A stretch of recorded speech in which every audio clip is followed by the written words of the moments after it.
All right, welcome back to the channel, guys. Today I want to start this one off a little bit different than normal. There will be some first drive and a couple wide open throttle pulls later in the video, but first thing I want to start it out, just building this car in general has been super fun. It's not done yet, but it is to the point where it is drivable. I have driven it, as I said, you'll see that later. So it's one thing to finish something, especially this in depth, this type of build and everything, for myself, but you may have seen certain points during the videos that I have these stickers up in my back window here. So this car in general, wanting to turbo this was actually something that a buddy of mine that passed away a few years ago and I had talked about for quite a while.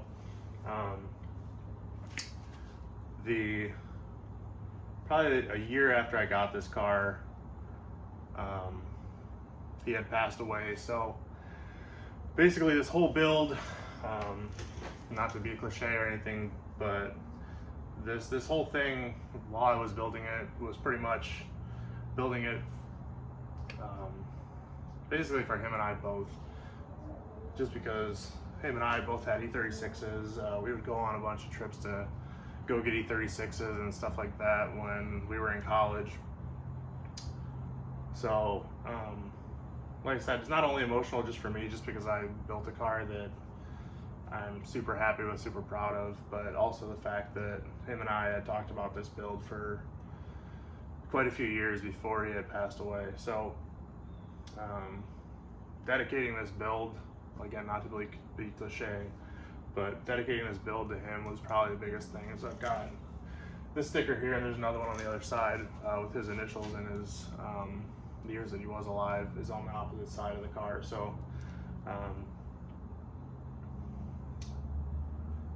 driving it the first time was pretty emotional for me, not only, like I said, because I built the car, but because I know he would have wanted to see the car done, and it's been quite a few years since then. So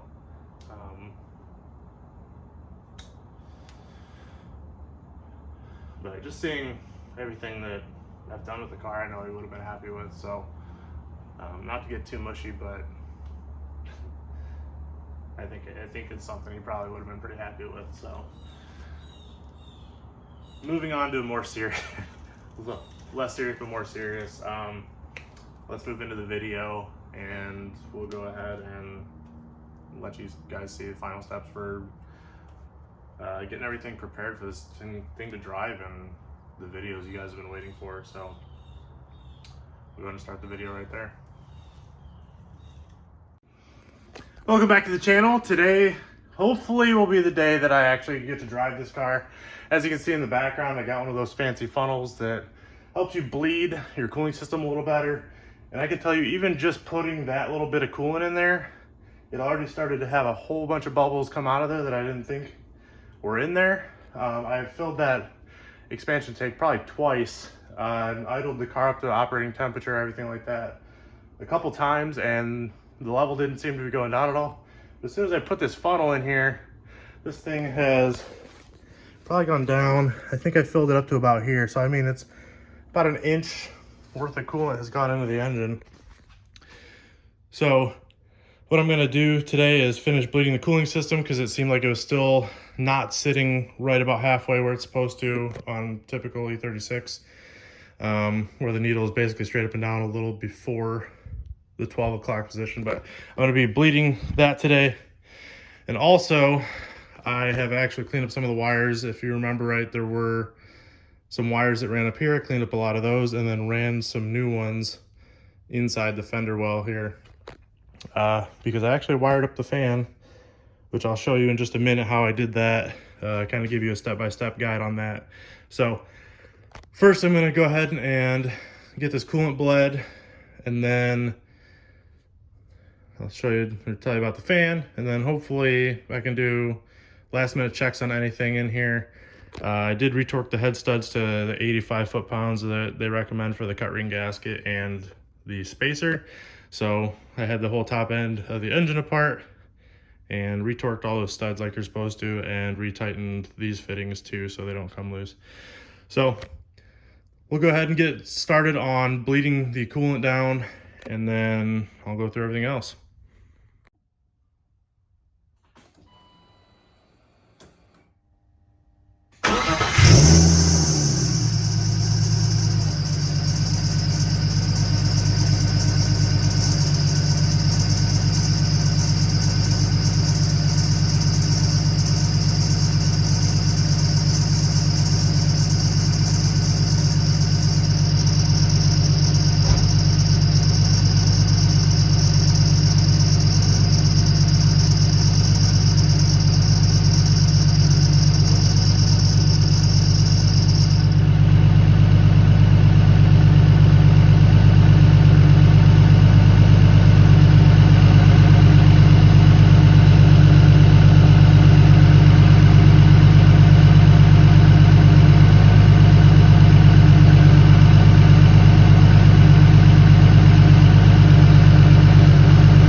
So as you can see, it's already starting to bubble a lot, so that's a good thing. I got the heat all the way on high, temperatures all the way up on both control knobs, and then this will just continue to do this, and then I'll get it up to temperature.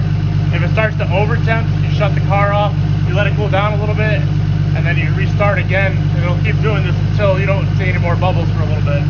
So I'm going to let it continue to do this until I don't get any more bubbles or get very little bubbles, but this is probably the best way to do this because this puts it way up higher than the level of the rest of the system. So there are already small bubbles left. It'll push a lot of those out because there's pressure pushing the bubbles back towards the highest point. So a great way to do it. If you don't have one of these, get one of these. They're like 20 bucks on Amazon. I'll post that in the description down below. But this is pretty much all you need to do this by yourself. So we'll let this finish and we'll get back to you.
Bubbles.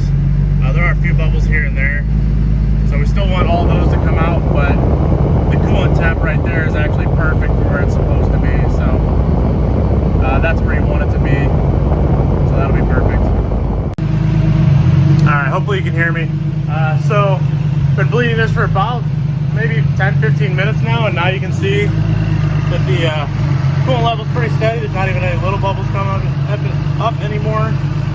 This whole thing actually emptied, so I know the thermostat opened, sucked it all in. It actually sucked it completely dry, so I had to add a bunch more. But the temperatures are sitting perfectly right in the middle where they need to be.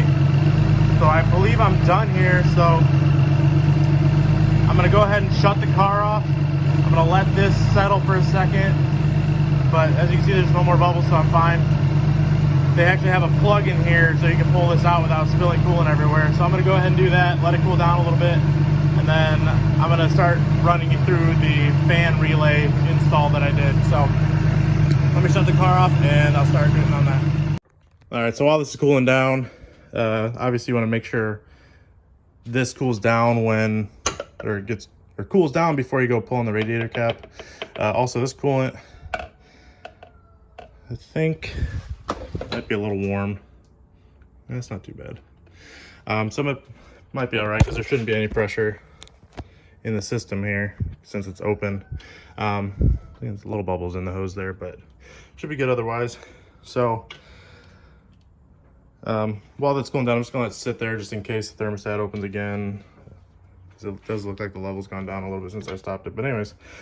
So running through my fan relay install. So if you look down here, this guy right here, that's my fan relay. Yeah, it's mounted inside the wheel well, but I do have my wheel liners in here, so that's not a problem. And I'll also get a rubber cover for it so I can cover it up just in case it does get wet, but I don't plan on driving this car a whole lot when it's wet out, so should be fine. So from this relay, there is a one that goes all the way to my coolant temp sensor, which is under here, but you can kind of see the brass sensor down there. So it runs up here, underneath here with the factory wiring for all the front end stuff, around here, over, you can kind of see it here with the aftermarket looming, and then I just ran it over to the switch.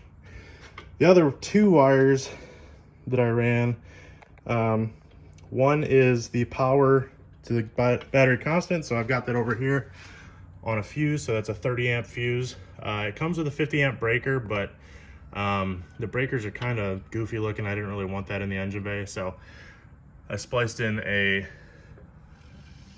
fuse port there that has a nice cover.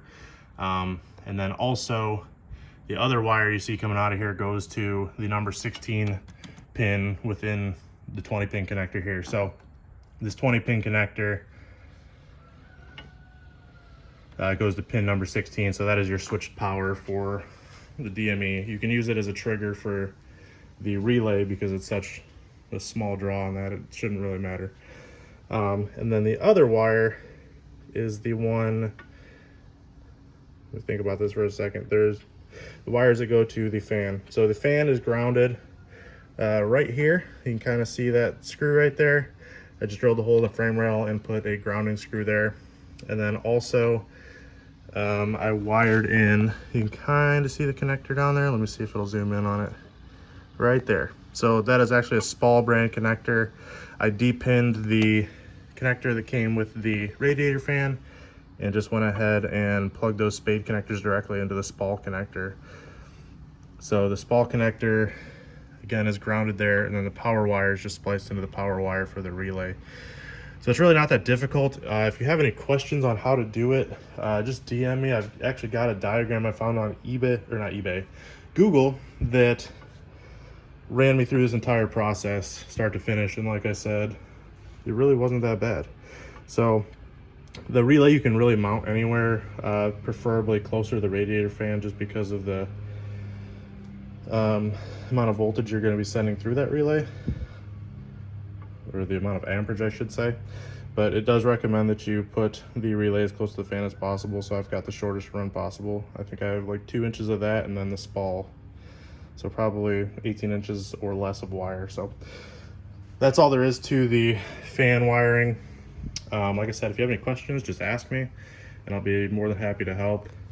So now let's see if I can get this guy out, and then we should be ready to go. I put the seat belts in and that should be it. So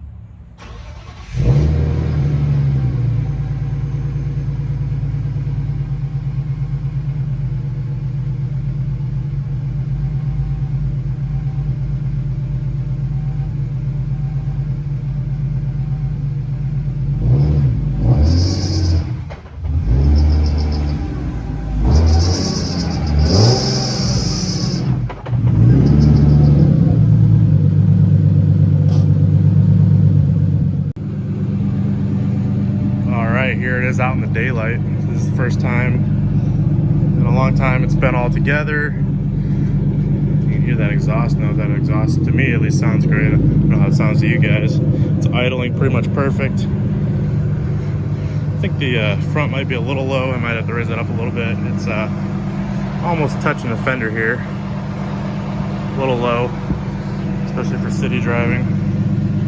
But it sits pretty good, as you saw when I rolled it out. It's raked out quite a bit, so definitely gonna have to raise the front or something, put some stock springs back in or get some other springs. So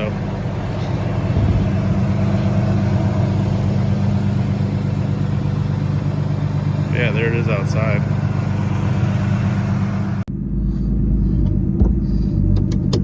All right, guys, here's the first drive. Got out of the garage, past the E60. Just gotta take it up to the gas station. I'm not gonna get it into boost just yet because I don't have the wideband or any of that set. So just gonna go up, put some fresh 93 in it, and then bring it back home and check everything. So all right, so I think my video cut out, but we're leaving the gas station now. Drove up here just fine, went through all the gears. Found out my gas gauge only goes so far up, but I put 10 gallons in it. We're gonna drive back home.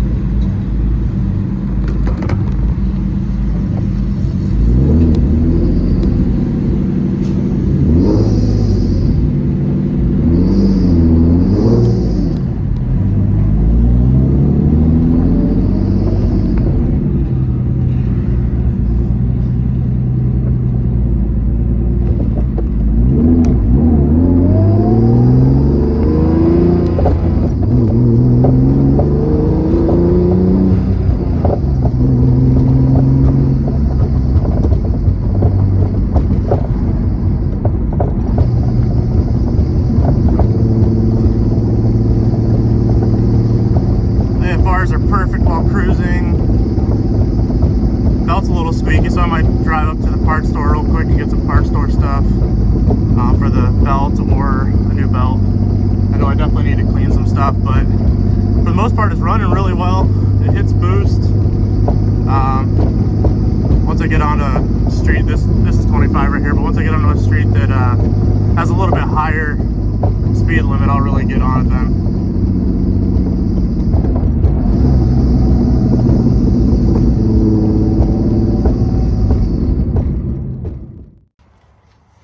All right, so these next clips are obviously a couple days later, you know, after I had to drive to Mexico and everything.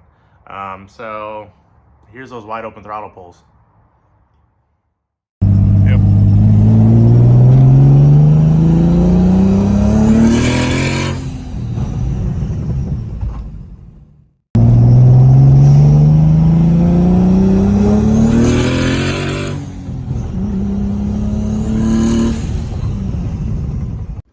So I hope you enjoyed those couple clips. We're gonna end it here today, but stay tuned. There will be more content coming on this thing.